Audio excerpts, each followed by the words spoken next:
வடக்கு கிழக்கு மற்றும் முல்லைத்தீவு, அம்பாறை, திருகோணமலை ஆகிய மாவட்டங்களில் தற்போது சிறுபோக நெல் அறுவடை ஆரம்பமாகியுள்ளது.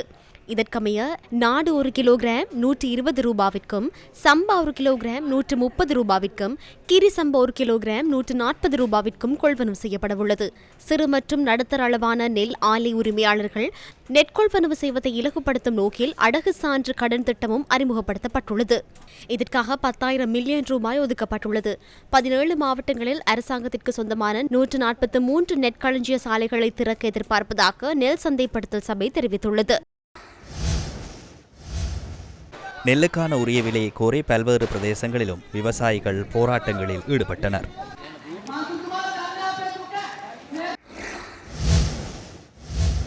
விவசாயிகளின் எதிர்ப்பு தொடர்பில் அரசாங்கம் இவ்வாறான கருத்தை தெரிவித்தது. இந்த நாட்களில் நீங்கள் பார்க்கின்றீர்கள், அப்பா விவசாயிகளை பகடைக்காயாக்கி எதிர்க்கட்சியினர் பாரியதொரு போராட்டத்தை உருவாக்க முயற்சிக்கின்றார்கள். நீங்கள் சிந்தித்து பாருங்கள், நமது அரசாங்கத்தை போல விவசாய மக்களுக்கு நிவாரணங்களை வழங்கி விவசாயிகளை பாதுகாத்த ஒரு அரசாங்கம் வரலாற்றில் எந்த ஒரு நாளிலும் உருவானதில்லை.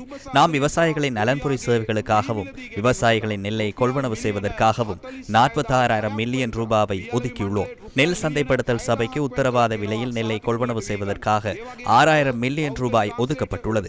அதேபோன்று உத்தரவாத விலையில் நெல்லை கொள்வனவு செய்வதற்காக தனியார் துறைக்கு கடன்களை வழங்குவதற்கு மேலும் 10,000 மில்லியன் ரூபாய் வழங்கப்பட்டுள்ளது.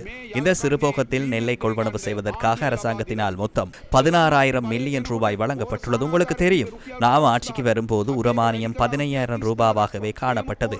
நாம் அதனை 30,000 ரூபாய் வரை அதிகரித்தோம். அவ்வாறு உரமானியத்தை வழங்கும் போது மத்திய கிழக்கு யுத்தத்தினால் உரத்தின் விலை வேகமாக அதிகரிக்க தொடங்கியது. நாம் அந்த சுமையை விவசாயிகளுக்கு கொடுக்கவில்லை. 10,000 ரூபாவுக்கு உரமூட்டைகளை அரசாங்கம் கொள்வனவு செய்து 10,200 ரூபாவுக்கு விவசாயிகளுக்கு வழங்கியது. டித்வா சூறாவளி வந்தது. விவசாய நிலங்கள் சேதமடைந்தன, பாழாகின. வழக்கமாக ஒரு ஹெக்டேருக்கு எவ்வளவு வழங்கப்பட்டது? 40,000 ரூபாய் வழங்கப்பட்டது. நாம் விவசாயிகளின் சேதமடைந்த விவசாய நிலங்களுக்கு 1,50,000 ரூபாய் வழங்கினோம். இலங்கை வரலாற்றில் இவ்வாறு செய்யப்பட்டிருக்கின்றதா? லங்கா இதிகாசம் மேம் கல்லா තියෙනවා.